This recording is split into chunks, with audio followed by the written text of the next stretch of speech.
ঘরানার মধ্যে তিনি একজন। আমি তো ঢাকায় বলেছি, মুফতি আব্দুল মালিক সাহেব দামাত বারাকাতুহুম, হাজারো আলেম, মুফতি, মুহাদ্দিস, মুফাসসিরদের উস্তাদ, এ কথা যে মানে না তার অন্তর নেফাকিতে ভরা।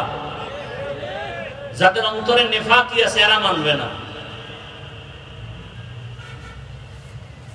তিনি একটা কথা বলেছেন এই রসুলের মিলাদ নিয়া, যে আউযুবিল্লাহ পারে না, বিসমিল্লাহ পারে না, অশ্রাব্য ভাষা তার শানে ব্যবহার করে। আমি আসতে আসতে, আমাকে নাম বলবো না, এক বক্তা খুব ভালো, আপনাদের পরিচিত, কোন এক বিষয়ে আমাকে টেলিফোন করলো বা আমি দিছিলাম, তো একজনের ব্যাপারে বলে ওই লোকটা এমন কেন। আমি বললাম শুনো, একটা কথা মনে রাখো, বক্তা বন্ধু মানুষ তো, কোন আল্লাহ ওয়ালার বদ নজর যদি কারো উপরে লেগে যায়,